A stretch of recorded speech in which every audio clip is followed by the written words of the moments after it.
السلام عليكم ورحمة الله وبركاته. إن الحمد لله نحمده ونستعينه ونستغفره ونؤمن به ونتوكل عليه ونعوذ بالله من شرور أنفسنا. من يهده الله فلا مضل له ومن يضلله فلا هادي له. ونشهد أن لا إله إلا الله وحده لا شريك له. ونشهد أن سيدنا وسندنا وحبيبنا وطبيبنا وطبيب قلوبنا ومولانا وأولانا محمدا عبده ورسوله. أما بعد فقد قال الله تعالى في كلامه المجيد والفرقان الحميد. أعوذ بالله من الشيطان الرجيم. بسم الله الرحمن الرحيم. سبحان الذي أسرى بعبده ليلا من المسجد الحرام إلى المسجد الأقصى الذي باركنا حوله لنريه من آياتنا إنه هو السميع البصير. صدق الله العلي العظيم. قال: بني الإسلام خمس: شهادة أن لا إله إلا الله وأن محمدا عبده ورسوله وإقام الصلاة وإيتاء الزكاة والحج والبيت صوم رمضان أو كما قال عليه الصلاة والسلام. اللهم صل على محمد وعلى آل محمد كما صليت على إبراهيم وعلى آل إبراهيم إنك حميد مجيد. اللهم بارك على محمد وعلى آل محمد كما باركت على إبراهيم وعلى آل إبراهيم إنك حميد مجيد. الحمد لله. আল্লাহ তাআলা লাখ কোটি শুকরিয়া যে মহান রব্বুল আলামিন আমাদেরকে মাহে রজব মাসের জুমায় এই মহল্লার বিভিন্ন বাড়ি থেকে যাচাই করে বাছাই করে আল্লাহ রাব্বুল আলামিনের ঘরে আমাদেরকে আগে আগে আসার বসার, আপনাদেরকে কিছু কথা শোনার, আমাকে কিছু কথা বলার জন্য যে আল্লাহ রাব্বুল আলামিন তৌফিক দান করলেন, সেই আল্লাহ তাআলার কাছে দিল খুলে প্রাণ উজাড় করে শুকরিয়া আদায় করি আলহামদুলিল্লাহ। সম্মানিত হাজিরিন, এটা মাহে রজব মাস। এই মাসে আল্লাহ রাব্বুল আলামিন তার হাবিবুল্লাহ মুহাম্মদ রাসূলুল্লাহ সাল্লাল্লাহু আলাইহি সাল্লামকে তার আরশে আজিম পর্যন্ত ডেকে নিয়ে গেছিলেন। এটাকে দুইটা ভাষায় বলা হয়, গত জুমায় কিছু আলোচনা করেছিলাম। আল্লাহ রাসূল সাল্লাল্লাহু আলাইহি সাল্লামকে বাইতুল্লাহ থেকে বাইতুল মাকদিস পর্যন্ত নিয়ে যাওয়াকে এটাকে ইসরা বলা হয়, আর বাইতুল মাকদিস থেকে নিয়ে আরশে আজিম পর্যন্ত এটাকে মেরাজ বলা হয়। এটাকে দুইটা সমন্বয়ে মেরাজের রাত্রি বলা হয়, মেরাজের রাত্রি বলা হয়। তো হাদিস শরীফের ভিতরে বর্ণনা আছে যে আল্লাহ তাআলা তার হাবিব মুহাম্মদ সাল্লাল্লাহু আলাইহি সাল্লামকে মেরাজে নিয়ে গিয়েছিলেন। তো আমরা কিছু আলোচনা শুনেছিলাম গত জুমায়। আল্লাহ তাআলা কোন আযাবের, কোন পাপের কারণে কোন আযাব আল্লাহ তাআলা দান করবেন, এটার কিছু দৃষ্টান্ত আমরা শুনেছিলাম। তো রাসূলুল্লাহ সাল্লাল্লাহু আলাইহি সাল্লাম হাদিসের ভিতরে এটাও আনছেন। রাসূলুল্লাহ সাল্লাল্লাহু আলাইহি সাল্লাম বলেন, আমি প্রথম আকাশ পর্যন্ত ভ্রমণ করলাম, এই ভ্রমণ কতটুকু? হাদিসের ভিতরে আসছে আল্লাহর হাবিব সাল্লাল্লাহু আলাইহি সাল্লাম বলেন, আমার আনুমানিক বলছেন, মানে গায়েবীভাবে বলছেন যে এটা হয়তো 500 বছরের রাস্তা, 500 বছরের রাস্তা। আবার অন্য বর্ণনা অনেকে পাওয়া যায়, কিন্তু এটা আল্লাহ তাআলাই ভালো জানেন। যেরকম আমাদেরকে মুসাফির বলা হয়, মুসাফির ধরা হয়, একজন ব্যক্তি যদি নিজের বাসস্থান থেকে 3 দিন কোন জায়গায় যে সফরের উদ্দেশ্যে নিজের ঘর বাড়ি থেকে বের হয়ে যায়, ওই ব্যক্তি 3 দিন পর্যন্ত ওই জায়গায় অবস্থান করবে, এটাকে মুসাফির বলা হয়। অর্থাৎ প্রত্যেকটা ব্যক্তি, যে ব্যক্তি ঘর থেকে বের হয়ে গেল, সে প্রতিদিন 16 মাইল পর্যন্ত অতিক্রম করতে পারে, হাঁটতে পারে। তো এই 3 দিন পর্যন্ত সে যদি স্বাভাবিকভাবে হেঁটে যায়, তাহলে 48 মাইল পর্যন্ত সে হাঁটতে পারে। আর 48 মাইল যে অতিক্রম করবে নিজ বাসস্থান থেকে, নিজ ঘর থেকে, নিজ বাড়ি থেকে, যে 3 দিন সফরের দূরে থাকার জন্য, ধরেন ঢাকা গেছে, ঢাকা থাকার জন্য 3 দিন, একে মুসাফির দেওয়া হয়। এর হুকুম হলো সে 4 রাকাত নামাজের জায়গায় 2 রাকাত নামাজ আদায় করতে পারবে, এটা মুসাফিরের জন্য। মুসাফিরের জন্য আরেকটা হুকুম হলো, সে যদি রমজান মাসে সফর করে, রমজান মাসে চাইলে সে রোজা রাখতে পারবে, না চাইলে সে রোজা ভঙ্গ করতে পারবে, পরে এটার কাজা করে দিতে পারবে। শরীয়ত মুসাফির সফরের জন্য, সফরকারী ব্যক্তির জন্য এই বিধানটা আল্লাহ তাআলা দান করেছেন। তো যাই হোক, এটা যদি আমরা এখন হিসাব করি যে একটা ব্যক্তি 3 দিন পর্যন্ত অতিক্রম করলে 48 মাইল সে অতিক্রম করতে পারে, তাহলে ওই ব্যক্তি যদি মাসে 1 মাস ব্যাপী যদি সফর করে, 1 মাস ব্যাপী যদি পথ চলে, তাহলে কতদিন হবে? কিতাবের ভিতরে লেখছেন যে 1 মাস যে ব্যক্তি সফর করবে, সে 480 মাইল পর্যন্ত হাঁটতে পারবে। তাহলে সে তো মুসাফিরের ঊর্ধ্বে, মুসাফিরের উপরে। তো একজন ব্যক্তি এতটুকু পরিমাণ সফর করছে, তা এটা আল্লাহর হাবিব সাল্লাল্লাহু আলাইহি সাল্লাম যদি বোরাকের পৃষ্ঠের ভিতরে সফর করে, তাহলে কতটুকু সময় লাগছে? এখন আমাদের আলোচনা হলো যে বর্তমান যে আলো দিচ্ছে পৃথিবীর জমিনে, সূর্য আলো দিতেছে, এর হলো 1,86,000 মাইল আলোকবর্ষ সে দ্রুত গতিতে আসতেছে, সেকেন্ডে প্রতি সেকেন্ডে পৃথিবীর জমিনে থেকে দেহে আসতেছে। তো বিজ্ঞানীদের থিওরি অনুযায়ী, বিজ্ঞানীরা তো সর্বোচ্চ যে গ্রহটা একদম কাছে, সেটা হলো চাঁদ, এই চাঁদ পর্যন্ত সে যাইতে পারছে। আর উপরে কত গ্রহ, নক্ষত্র, কত গ্যালাক্সি আছে, এখানে কত হাজার হাজার জায়গা আছে, হিসাবের বাহিরে। কিতাবের ভিতরে লেখছেন বিজ্ঞানীদের থিওরি অনুযায়ী কুয়াশা একটা নামে একটা গ্রহ আছে, কুয়াশা, এটা পৃথিবী থেকে 1000 কোটি বৎসর, মানে 1000 কোটি মাইল দূরে এই কুয়াশা আলোকবর্ষটা, নক্ষত্রটা। সুবহানাল্লাহ বলেন না? কত জায়গা আল্লাহ তাআলা রাখছেন। তো জ্ঞানীদের বর্তমানে পৃথিবীকে কি দিতে পারছেন? বিজ্ঞানীরা আজ বর্তমানে এতটুকু দিতে পারে নাই যতটুকু সে সুসংবাদ দেওয়ার কথা। এতটুকু সুসংবাদ আজ পর্যন্ত কোন বিজ্ঞানী পৃথিবীবাসীকে দিতে পারে না।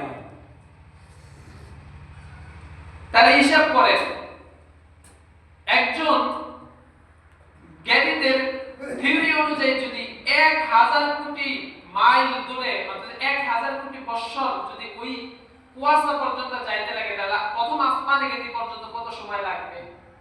কোন মানুষের সাধ্য নেই। এটা আল্লাহ তাআলাই ভালো জানেন। হাদিসের ভিতরে এতটুকুই আছে, রাসূল সাল্লাল্লাহু আলাইহি ওয়াসাল্লাম বলেন, আমার মনে হলো যে আমি 500 বছরের রাস্তা অতিক্রম করে আসছি, কিন্তু এটা আল্লাহ তাআলাই ভালো জানেন। সম্মানিত হাজির, এটা আল্লাহ তাআলাই কি জানেন?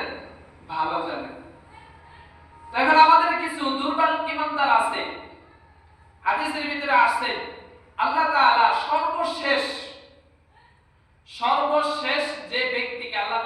জান্নাত দিবে, এই দুনিয়ার 10 দুনিয়ার সমান আল্লাহ তাআলা তাকে জান্নাত দান করবে। সর্বশেষে যে জান্নাতে যাবে সেও এই দুনিয়ার 10 দুনিয়ার সমান একটা জান্নাত আল্লাহ তাআলা দান করবে। কত জায়গা আল্লাহ তাআলা আছে। এটা তো প্রথম আসমানের হিসাব। এরপর প্রথম আসমান থেকে দ্বিতীয় আসমান এই পর্যন্ত এই হিসাব। এরকমই দূরত্ব। আল্লাহ তাআলার কাছে জায়গার অভাব নাই।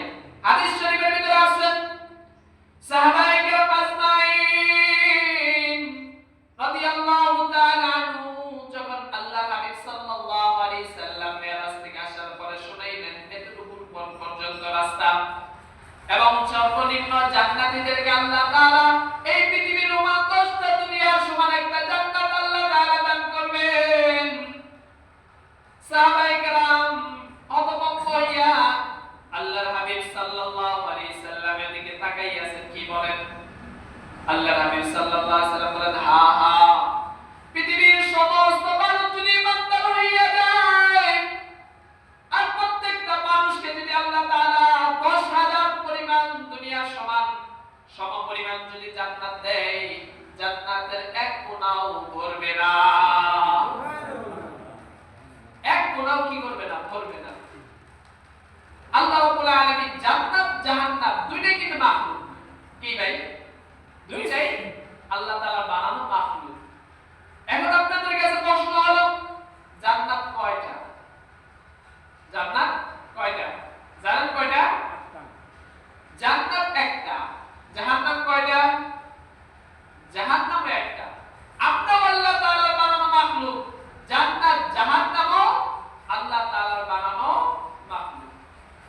কিন্তু জান্নাতের ভিতরে ভাগ আছে, 8টা দরজা আছে। সর্বনিম্ন যে দরজাটা, সেটা দিয়ে যে সর্বনিম্ন জান্নাতে প্রবেশ করবে, এটাও দুনিয়া 10 সমান দুনিয়া। যাও তো চিলাদারে বন্ধ করতে বললাম যে নামাজটা আগে পড়ে নিন। এখানে গুরুত্বপূর্ণ আলোচনা চলতেছে, সে যদি শব্দ করে এখানে আলোচনা বুঝবে না। এদিকে আসো। বেশি জানালে যে বলো যে এখানে গুরুত্বপূর্ণ আলোচনা চলতেছে, আপনি যদি নামাজ পড়েন তাহলে নামাজ পড়েন, আর না হলে বেশি করে বন্ধ করে রাখেন।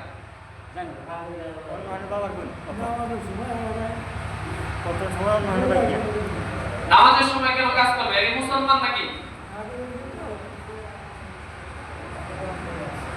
এত গুরুত্বপূর্ণ আলোচনা, এগুলো কি বোঝা যায়? এগুলো যদি না শুনতে পারা যায়, এগুলো কি কোনো বোঝা যাবে না। কোথা থেকে কোথায় আলোচনা যাইতেছে।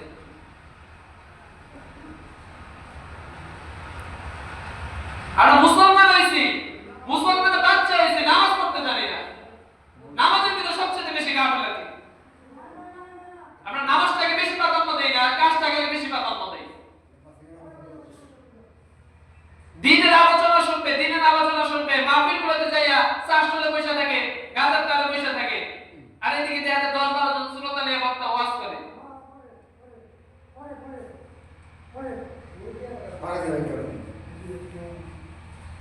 এখানে কোরআনের আলোচনা চলতেছে, ওখানে যদি শব্দ হয় এখানে বোঝা যাবে না যে কি আলোচনা করতেছে, কি আলোচনা বক্তায় কি বলতেছে আর শ্রোতারা কি শুনতেছে। আস্তাগফিরুল্লাহ রাব্বি মিন কুল্লি যামবি ওয়া আতুবু ইলাইহি লা হাওলা ওয়া লা কুওয়াতা ইল্লা বিল্লাহিল আলিয়্যিল আযীম। আস্তাগফিরুল্লাহ। যাই হোক, বলতেছিলাম আল্লাহ রাব্বুল আলামিন মানব সৃষ্টি করেছেন, এটাও আল্লাহ তাআলা মাখলুক। জান্নাত জাহান্নাম এটাও আল্লাহ তাআলার মাখলুক। কিন্তু জান্নাত একটা, জাহান্নাম একটা। জান্নাতের দরজা 8টা, জাহান্নামের দরজা হলো 7টা। এটাই। তো এই যে পৃথিবীটা আল্লাহ তাআলা বানাইছেন, কত বড় আপনাদের আয়তনে আসে দেখা যায়? দেখা যায় না। কিন্তু আল্লাহ তাআলা এর অনেক জায়গা আছে, অনেক অনেক বলা বাহুল্য। সম্মানিত হাজিরিন, আল্লাহ রাব্বুল আলামিন পৃথিবীবাসীকে জানাই দিতেছেন, পৃথিবীবাসী কোন মানব যেন বলতে না পারে যে আল্লাহ তাআলা জান্নাত বানাইছেন, জাহান্নাম বানাইছেন। কোন মানবকে আল্লাহ তাআলা দেখান নাই, দর্শন করেন নাই। এটা পৃথিবীর মানব যেন কোন ব্যক্তি যেন এটা বলতে না পারে আল্লাহ তাআলা বানানো মাখলুক জান্নাত জাহান্নাম দেখে নাই। এই জন্য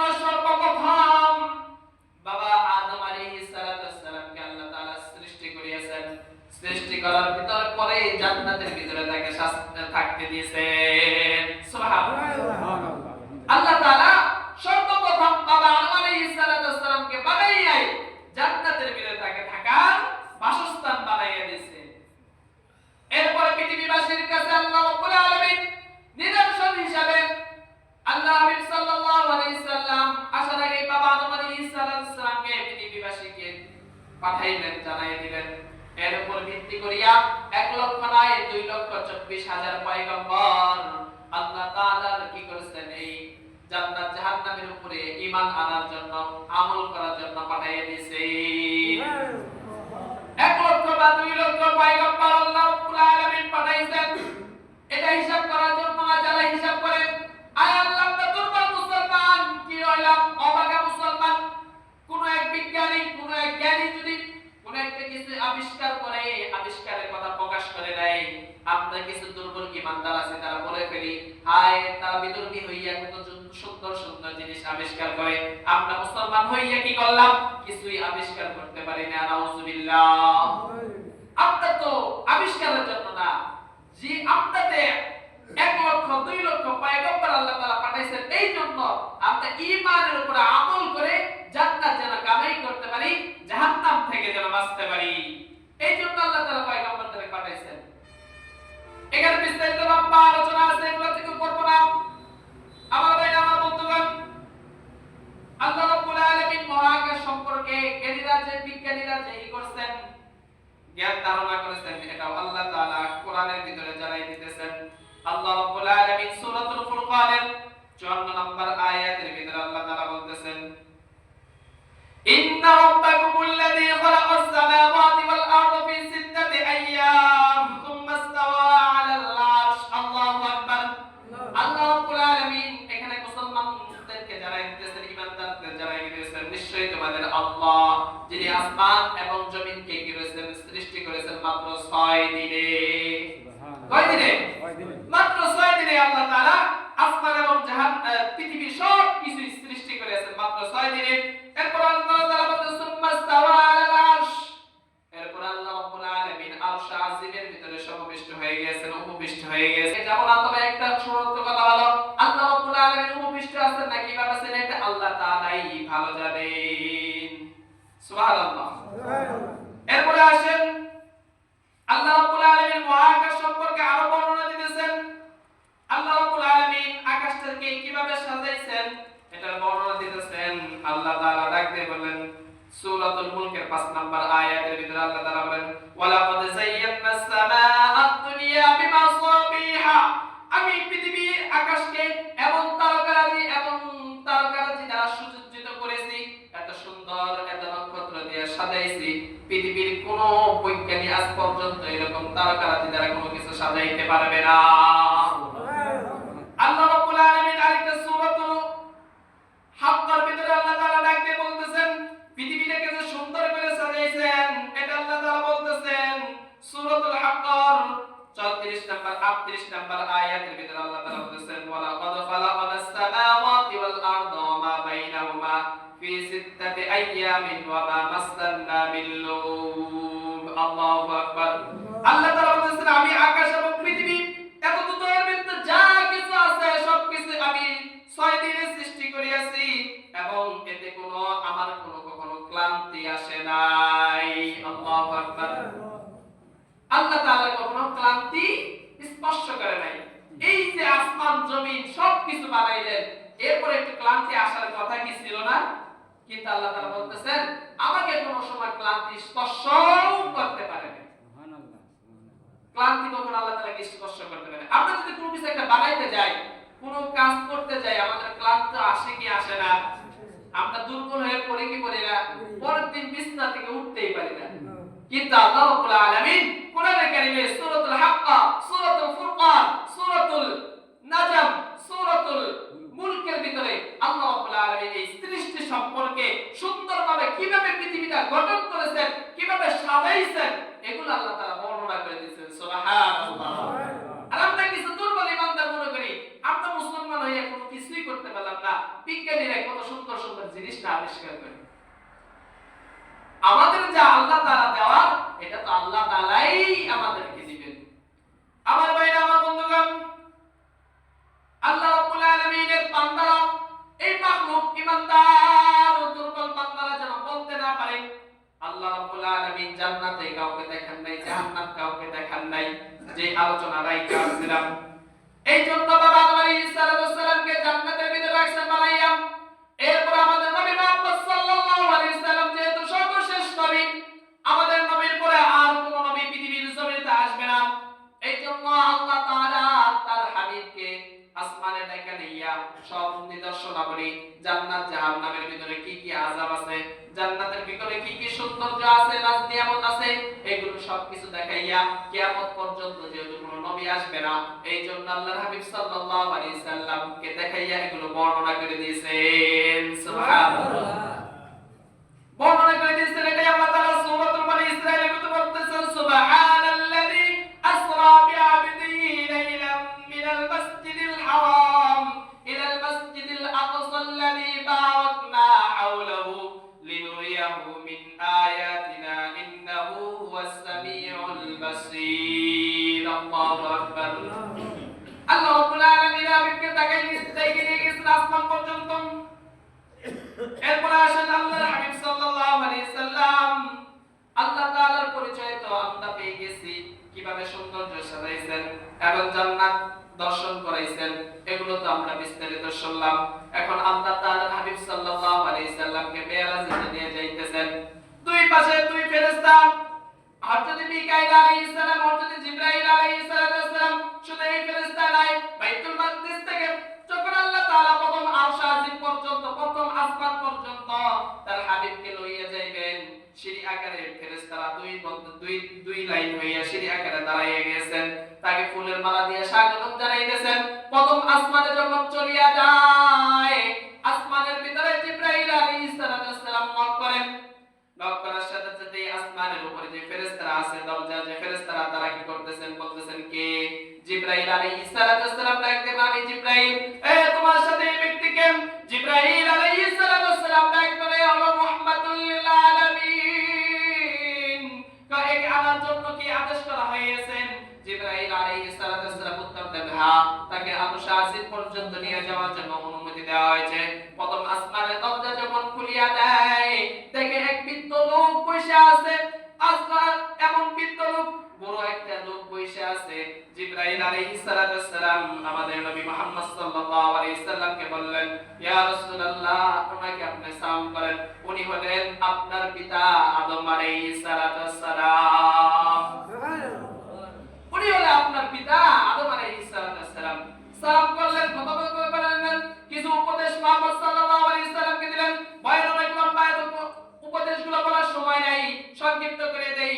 হযরত জিবরাইল আলাইহিস সালাম যখন আদম আলাইহিস সালামের সাথে পরিচয় করে দিলেন, আমাদের নবী মুহাম্মদ সাল্লাল্লাহু আলাইহি সাল্লাম কথাগুলো মনোযোগ দিয়ে শুনেন। আমাদের নবী সাল্লাল্লাহু আলাইহি সাল্লাম থেকে বাবা আদম আলাইহিস সালামের ডান পাশে কিছু মানব বসা, বাম পাশে কিছু মানব বসা। যখন বাবা আদম আলাইহিস সালাম ডান দিকে তাকায়, আনন্দ উৎফুল্লে তার মনটা হাসি খুশি হইয়া যায়। আর যখন বাম দিকে তাকায়, কান্নায় অঝরে পড়ে আসেন। জিবরাইল আলাইহিস সালামকে আমাদের নবী প্রশ্ন করলেন, ইয়া জিবরাইল, হে জিবরাইল, আমার বাবা আদম কেন ডান দিকে তাকাইয়া খুশি হয়, বাম দিকে তাকাইয়া কেন বেজার হয়? জিবরাইল আলাইহিস সালাম ডাকতে বললেন, ও নবী রাহমাতুল লিল আলামিন, আপনার পিতা আদম যখন ডান দিকে তাকায়, ডান দিকে যে তাদের সন্তানগুলো আছে, এগুলো হলো জান্নাতি সন্তান, যার কারণে বাবা আদম আলাইহিস সালাম ডান দিকে তাকাইয়া খুশি হইয়া যায়। সুবহানাল্লাহ, ডান দিকে তাকাইয়া খুশি হইয়া যায়। আর যখন বাম দিকে তাকায়, বাম দিকে থেকে তার সন্তানগুলো জাহান্নামের আগুনে পুড়তেছে, এমন ভাবে পুড়তেছে তার কান্নায় অঝরে পড়ে ভেঙে পড়িয়া যায়। জিবরাইল আলাইহিস সালাম আল্লাহর হাবিব সাল্লাল্লাহু আলাইহি সাল্লামকে জানাইলেন, বাম দিকে যারা বসা আছে এরা হলো জাহান্নামী। নাউজুবিল্লাহ। এরপর আল্লাহর হাবিব সাল্লাল্লাহু আলাইহি সাল্লাম আদম আলাইহিস সালাম থেকে বিদায় নেন। বিদায় নিয়ে যখন চলে যায়, এখানে সূরাতুল ওয়াকিয়ার ভিতরে আল্লাহ রাব্বুল আলামিন 27 আয়াত থেকে 38 আয়াত পর্যন্ত জান্নাতীদের আলোচনা করেছেন এবং ডান দিকে বাম দিকে যারা ছিল জাহান্নামী। সূরাতুল ওয়াকিয়ার ভিতরে 41 আয়াত থেকে 44 নম্বর আয়াত পর্যন্ত আল্লাহ তাআলা কি করেছেন? জাহান্নামীদের আলোচনা করেছেন। যেহেতু সময় কম, এইগুলো বিস্তারিত লম্বা আলোচনা করার সময় নাই, আমরা সামনে অগ্রসর হইয়া যাই। বাবা আদম আলাইহিস সালাম থেকে বিদায় নিলেন আমাদের নবী মুহাম্মদ সাল্লাল্লাহু আলাইহি সাল্লাম প্রথম আসমান থেকে বিদায় নিয়ে দ্বিতীয় আসমানে চলিয়া যায়। ওই একই ঘটনা ঘটে যে জিবরাইল আলাইহিস সালাম দ্বিতীয় আসমানে আওয়াজ দেয়, সালাম দেয় কি মুহাম্মদ সাল্লাল্লাহু আলাইহি সাল্লামকে নিয়ে আসলে আমার অনুমতি আছে নাকি? হ্যাঁ অনুমতি আছে। এইবারে তুমি চলিয়া যায় দ্বিতীয় আসমানে। ঈসা আলাইহিস সালাম এবং ইয়াকুব আলাইহিস সালাম নবীর সাথে আল্লাহ রাব্বুল আলামিনের হাবিব সাল্লাল্লাহু আলাইহি সাল্লাম সাক্ষাৎ করেন। ইয়াকুব আলাইহিস সালাম এবং ঈসা আলাইহিস সালাম তাদেরকে কিছু নসিহত করেন। এরপর আবার চলিয়া যায় তৃতীয় আসমানে। তৃতীয় আসমানে যাইয়া ইউসুফ আলাইহিস সালামের সাথে আমাদের নবী মুহাম্মদ সাল্লাল্লাহু আলাইহি সাল্লাম সাক্ষাৎ করেন। এরপরে চলিয়া যায় চতুর্থ আসমানে, ইদ্রিস আলাইহিস সালামের সাক্ষাৎ করেন। এরপরে চলিয়া যায় পঞ্চম আসমানে। পঞ্চম আসমানে যাইয়া হারুন আলাইহিস সালামের সাথে সাক্ষাৎ করেন। এরপরে চলিয়া যায় ষষ্ঠ আসমানে। ষষ্ঠ আসমানে যাইয়া হযরত মুসা আলাইহিস সালামের সাথে সাক্ষাৎ করেন। সুবহানাল্লাহ। এরপরে আমাদের নবী সাল্লাল্লাহু আলাইহি সাল্লাম সামনে অগ্রসর হইয়া যায়। সামনে অগ্রসর হইয়া সপ্তম আসমানে যখন চলিয়া যায়, বাবা ইব্রাহিম আলাইহিস সালামের সাথে কথোপকথন করেন। ওখানে বাবা ইব্রাহিম আলাইহিস সালামের সাক্ষাৎ করেন। এরপরে সিদরাতুল মুনতাহা পর্যন্ত বাবা ইব্রাহিম আলাইহিস সালামের কাছ থেকে বিদায় নিয়ে সিদরাতুল মুনতাহা পর্যন্ত পৌঁছা যায়। সিদরাতুল মুনতাহা ওখানে হলো জান্নাত। ওখানে হলো জান্নাতবাসীরা থাকবেন। আল্লাহ নবী সাল্লাল্লাহু আলাইহি সাল্লাম জান্নাতে ঘুরে নাজ নিয়ামতগুলো দেখতেছেন। এখানেও বিস্তারিত আলোচনা অনেক, এগুলো আলোচনা করার সময় নেই। জান্নাতে দেখতেছেন, তার বালাখানাটা দেখছেন। আল্লাহ নবী সাল্লাল্লাহু আলাইহি সাল্লাম যখন তার ঘরের ভিতরে প্রবেশ করতে যায়, ফেরেশতারা বাধা দেয়, ইয়া রাসূলুল্লাহ দুনিয়াতে আপনার এখনো সময় বাকি আছে, আপনি প্রবেশ করবেন না। হযরত ওমর ফারুক রাদিয়াল্লাহু তাআলা আনহু বালাখানা দেখেন, হযরত আবু বকর রাদিয়াল্লাহু তাআলা আনহু বালাখানা দেখেন। সবার বালাখানা আল্লাহ নবী সাল্লাল্লাহু আলাইহি সাল্লাম ঘুরিয়ে দেখেন। এরপর যখন সিদরাতুল মুনতাহা একটা জায়গা আছে, ওই পর্যন্ত যাওয়ার পরে জিবরাইল আলাইহিস সালাম তাকে ছাড়িয়ে দেয়। জিবরাইল আলাইহিস সালামকে আল্লাহ নবী সাল্লাল্লাহু আলাইহি সাল্লাম দুইবার দেখছেন। সূরাতুন নাজমের 13 নম্বর আয়াত থেকে 15 নম্বর আয়াত পর্যন্ত এই আল্লাহ নবী সাল্লাল্লাহু আলাইহি সাল্লাম জিবরাইলকে যে শশককে দেখছেন দুইবার, এটার বিস্তারিত তাফসীর ওখানে দেখছেন। ওখানে যাব না, ওদিকেও আলোচনা করব না। সম্মানিত হাজিরিন, যখন জিবরাইল আলাইহিস সালাম তার সশরীরে 600 পাখা নিয়ে আল্লাহ নবী সাল্লাল্লাহু আলাইহি সাল্লামের সাথে সাক্ষাৎ করলেন, আল্লাহ নবী সাল্লাল্লাহু আলাইহি সাল্লামকে ছেড়ে দিলেন। আল্লাহ নবী সাল্লাল্লাহু আলাইহি সাল্লামকে বললেন, ইয়া রাসূলুল্লাহ আপনি যান, সামনে আর এক চুল পরিমাণ অগ্রসর হওয়ার আমার ইজাজত নাই। আল্লাহ নবী সাল্লাল্লাহু আলাইহি সাল্লাম বলেন, কেন? কই ইয়া রাসূলুল্লাহ, ইয়া হাবিবাল্লাহ, আমি আজ পর্যন্ত আল্লাহ তাআলা সমস্ত খবর নবী আলাইহিস সালাম পয়গম্বরদের কাছে গিয়েছি, কখন আল্লাহ তাআলাকে আমি দেখতে পারি নাই। আপনার হাবিব, আপনি মুহাম্মদ, আপনি নবীজির আল্লাহ তাআলার বন্ধু, এর উসিলায় আমি আল্লাহ তাআলাকে দেখতে চাইছিলাম। সুবহানাল্লাহ। আপনার উসিলায় আমি আমার আল্লাহ তাআলাকে দেখতে চাইছিলাম, কিন্তু আল্লাহ তাআলা আমাকে লক করে দিয়েছিলেন, জিবরাইল সামনে তুই আর এক সেকেন্ডে আর এক পা এক চুল পরিমাণ অগ্রসর হস না, তাহলে আমার নূরের ঝলকে তোর 600 পাখা পুড়িয়া যাবে। সুবহানাল্লাহ। এটা জিবরাইল আলাইহিস সালাম পর্যন্ত দেখতে পারে নাই আল্লাহ তাআলা কেমন, কিন্তু আমাদের নবী, যে নবীর উম্মত আমরা হয়েছি, আল্লাহ তাআলার সাথে সরাসরি সাক্ষাৎ করেছেন। সুবহানাল্লাহ। কি নবীর উম্মত আমরা হয়েছি। আমার ভাইরা, আমার বন্ধুগণ, বিস্তারিত আলোচনা অনেক কাটছিট করে অনেক কথা লম্বা করিয়া, এত কথা বলার তো সময় নাই, কারণ আধা ঘন্টা সময় আপনারা দেন। যদি আজানের পর পরে এসে যান, তাহলে 1-1.5 ঘন্টা আলোচনা করলে কিছুটা আলোচনা বুঝে আসবে। এত কাটছিট কইরা এত লম্বা আলোচনা কেমনে গোছাই? তো যাই হোক, আল্লাহ হাবিব সাল্লাল্লাহু আলাইহি সাল্লাম যখন আরশে আজিম পর্যন্ত পৌঁছা যায়, আল্লাহ হাবিব সাল্লাল্লাহু আলাইহি সাল্লামের মনে নাই যে তার স্যান্ডেলটা খুলতে হবে। আল্লাহু আকবার বলবেন না? তার মনে নাই স্যান্ডেলটা খুলতে হবে। এখানে একটা আলোচনা, যখন মুসা আলাইহিস সালাম তুর পাহাড়ে আল্লাহ তাআলার সাথে সাক্ষাৎ করতে যায়, আল্লাহ তাআলা জানালেন, হে মুসা, তোর পায়ে স্যান্ডেল আছে, খোল। তুর পর্বত হলো পবিত্র জায়গা, তুই তোর পায়ে যদি নাপাকি লাগে থাকে, তুই স্যান্ডেল খুলে খালি পায়ে তুর পর্বতে আয়। তুর পর্বতে আয়, তুই স্যান্ডেল খুলে। আর আমাদের নবী সাল্লাল্লাহু আলাইহি সাল্লাম আরশে আজিম পর্যন্ত পৌঁছে যায়, স্যান্ডেল খুলতে আল্লাহ তাআলা আদেশ করেন। আল্লাহু আকবার, আল্লাহু আকবার। যখন আল্লাহ নবী সাল্লাল্লাহু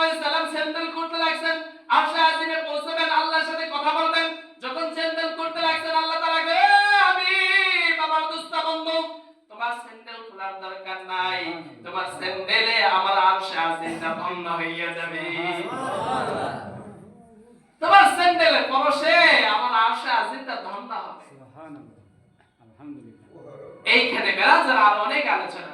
তো যাই হোক, আল্লাহ রাসূল সাল্লাল্লাহু আলাইহি সাল্লাম আল্লাহ তাআলা দিদারে গেছেন, আল্লাহ তাআলার সাথে সাক্ষাৎ করতে গেছেন। কোন বন্ধু যদি কোন বন্ধুর বাড়িতে যায়, কোন আত্মীয় যদি আত্মীয়র বাড়িতে যায়, খালি হাতে যায়? খালি হাতে যায়? কথা বলেন। যায় না, কিছু নিয়ে তো যায়। এটা আল্লাহ তাআলা তার হাবিব আসছেন মুহাম্মদ সাল্লাল্লাহু আলাইহি সাল্লাম, আল্লাহ তাআলাকে কি উপহার দিবেন?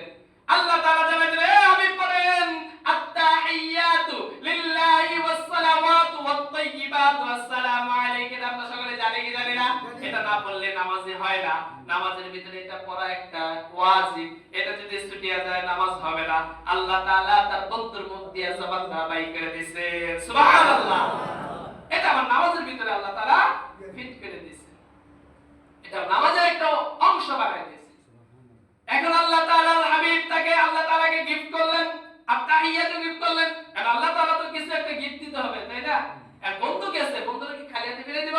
আল্লাহর হাবিব সাল্লাল্লাহু আলাইহি সাল্লামকে 50 ওয়াক্ত নামাজ হাদিয়া দিয়ে দিলেন। কয় ওয়াক্ত নামাজ? 50 ওয়াক্ত নামাজ হাদিয়া দিলেন। এখন ষষ্ঠ আসমানে কি আছে? মুসা আলাইহিস সালাম। মুসা আলাইহিস সালাম তো বনি ইসরাইলের নবী। আর বনি ইসরাইল কি ঘাউরা জাতি ছিল, এটা মুসা নবী ভালো করে জানে।